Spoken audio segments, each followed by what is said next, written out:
Greetings and welcome to Philosophy of Religion.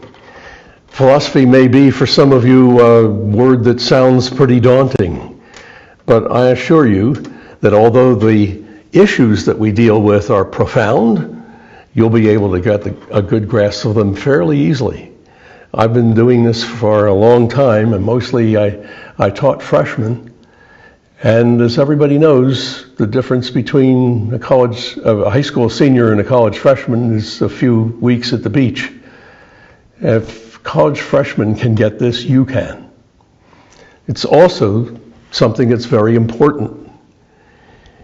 People need to reflect on their faith. People who already are Christian and want to become Christian leaders need to reflect on what you might call the credentials of the faith. How do we know God is real? And that will be the main subject of this course. It will be different from most philosophy of religion courses as they are taught in North America. Most of them concentrate almost solely on the proofs of God's existence, the arguments that have as a conclusion God exists, or it's more probable that God exists than that God doesn't, that kind of thing. We will look at some of those proofs so that you will know how they go, and I will show you, I think, why they don't work. I don't think any of the proofs for God's existence work, and that it doesn't make any difference at all, because that's not how anybody knows God.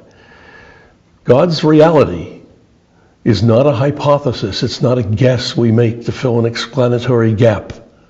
It's not like a theory in physics or in psychology or any other field. God's reality is an experience report. People believe in God because they experience God, because they know and walk and live with God. But we need to parse this out and show how that works and why the proofs are unnecessary and so on. And for people who don't already profess Christian faith, this is also important. If you're willing to give belief in God a fair shake, then at least listen to what the real grounds for that belief turn out to be. I think you may be surprised, and it may actually be fun. Of course, that's a relative term, isn't it? So people have fun in a lot of different ways. And people in philosophy, philosophers are famous for finding fun to be discussing some abstruse topic. But this isn't going to be abstruse. This is going to be very concrete and real. It has to do with whether God's real or not. And there's probably nothing more important than that. So, why don't we begin? Let's begin by talking about what philosophy is. And then we'll look at what a religious belief is in order to ask what's the relation between these two things. I remember this was put very vividly. My first day in graduate school, I'm walking down the hall and I see my name, Clouser, over a door. I thought it was very curious. I don't run into that name often. So I went over and opened the door and peeked in, and there's a fella sitting in there with his feet up on the desk reading the newspaper. And he says, "This is private office." I said, "Oh, excuse me. I saw my name over the door and wondered what was going on." He said, "Oh, that's your name too? Come in, have a cup of coffee, sit down, tell me why you came to graduate school here." And so I said, "Well, I'm interested in the philosophy of religion." And he said, "Here at Harvard, we teach philosophy and we teach religion. It's up to you if you see any connection." So let's start with what philosophy is, what a religious belief is, and the connection that I see, which I think is extremely important and very clear. Start, what is philosophy? When I used to introduce this to my freshman students, I always did something like this. I said, we have all kinds of sciences. We have mathematics, and we have physics, and we have biology. We have psychology. We have logic, and we have linguistics, and a great many more fields. Economics, law, ethics. Each one of these is a study. There are experts in it who get degrees in it, who offer courses in it. So what's left for philosophy to study? If these represent the home ground, the topic, the field, subject matter of these disciplines. What's the subject matter for philosophy? And usually, my freshman students puzzled over that one, but eventually, almost always, somebody came up with a suggestion. Is philosophy about how they all relate? And I would say, you get the gold star. Exactly. One well-known American philosopher put it this way, and I like this quote. Now, I'll repeat it later on in the course. Philosophy is about how all things, in the widest sense of things, hang together in the widest sense of hang together. So it's about how all these disciplines hang together. How do they all relate? Another way to put this is to think of these disciplines, and why don't I write some more of them up here so you see what I'm talking about. I'm talking about sociology and economics and aesthetics and ethics, and finally there's theology. What do you mean, how do they all hang together? Well, one very old way of looking at all of this goes like this. It views all these as though they are the beads on a necklace. And philosophy wants to know, what is the string? What hangs them all together? And the oldest positions taken in philosophy all use the same kind of answer. They all selected some one or two of these beads and said, these aren't beads at all, these are the string. So a materialist in philosophy, for example, is someone who believes that the physical is what gives rise to everything else. There are some kind of realities that are purely physical, and they generate everything else that exists, physical or not. So the physical is not just a bead on the string, it's the string. It's what hangs all the rest together because it generates, it produces all the rest. As many as they'll concede exist. That's one way to do it. It's a way most theories have been done, and it's a way that I'm later going to say is not a good idea for reasons that I think are very powerful and very important. This is one side of philosophy. There are two sorts of theories that deal with how all the disciplines hang together. And one is a theory of reality and a general theory. Whoops. Try that. Maybe I need another. Try another pen here.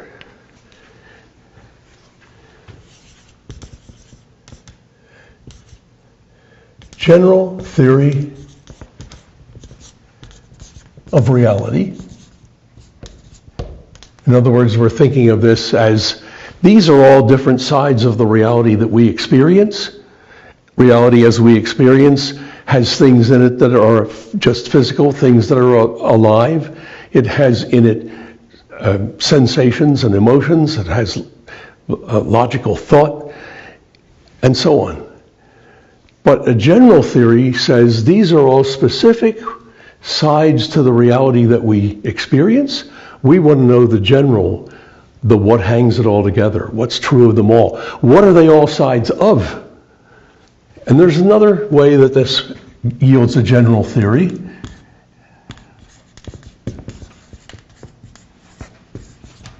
And that's a general theory of knowledge. I hope you can read my handwriting. I've been told it's pretty bad. In fact, I've been told if it was just a little worse, I could have qualified as an MD. You know what that stands for, don't you? Mucho dinero. Anyway, general theory of knowledge says these are not only different sides to reality, they're different kinds of knowledge. There's mathematical knowledge, knowledge in physics and biology, psychology, logic, linguistics, sociology, and so on. But how would we characterize knowledge itself, of which these are all different types. So again, it's the what hangs it all together. Now, in this course, we're not going to undertake just to do this or just to do this. This course is a little more specific. It's about whether we can know God is real. So it's about theory of reality, but it's not about the whole, taken as a whole, but with specific reference to God. Is God real? And it's going to concentrate on this side of things, the theory of knowledge, because it's going to ask, how can we know? And of course, one answer is we can't. One very popular answer is nobody can really know that kind of thing. That's just too abstract. It's an idea people came up with, and we have no way of telling whether any of those religious ideas are right, and including whether God's real. It won't surprise you to hear that I'm going to disagree with that very strongly. What we want to do here is first we see the nature of the study, what philosophy is about, how it approaches things, how it looks for what lies underneath the surface. And we're going to do this with respect to God, and then we're going to do it with respect to whether God's real, and do it with respect to how we can know. So in the connection with the second one, how we know, we're going to talk about what a religious belief is. What a religious belief is. And it's probably not the way you've ever phrased this to yourself, but before we try to talk about philosophy concerning religious beliefs, the belief in God in particular, we ought to be able to identify a religious belief when we see one. How would you know when you look at any particular belief whether it's religious or not? For example, suppose we take sample belief. Next Friday's payday, here's another. There was an ice age about 13,000 years ago. Here's another. Last winter was unusually warm. And here's another. 1 plus 2 plus 3 plus 4 equals 10. Any of those sound like religious beliefs to you? Probably not. But one of them was definitely a religious belief to a very important group of thinkers in the ancient world. I'm talking about Pythagoras and his followers. Do you remember that from geometry class?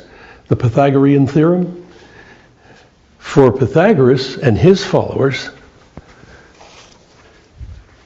the statement that's religious is 1 plus 2 plus 3 plus 4 makes 10. Excuse me while I erase the board here. We need more room, so. As you can see, we have all the best and latest equipment.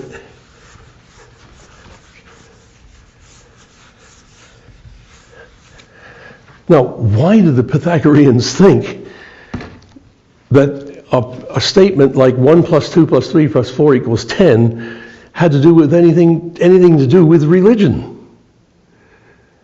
Well, it's because they believed that the most fundamental reality, you ready for this? The most fundamental reality were numbers. Everything is really made of numbers.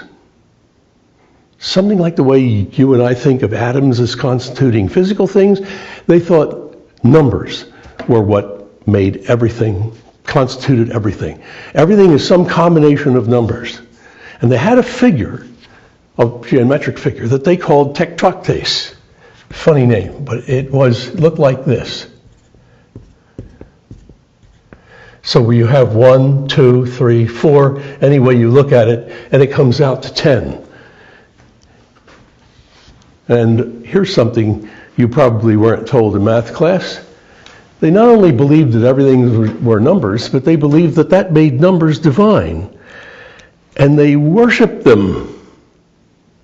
They actually prayed to them. Here's their prayer to the number 10, to this tetractes, this figure. Bless us, divine number, thou that generates gods and men. Holy, holy Tetractes, thou that containest the root and source of eternally flowing creation. For divine number begins with the profound, the pure unity. That's the number one. Until it comes to the holy four, and then it begets the mother of all, the all-encompassing, the all-bounding, the firstborn, the never-swerving, never-tiring, holy ten, the keyholder of all.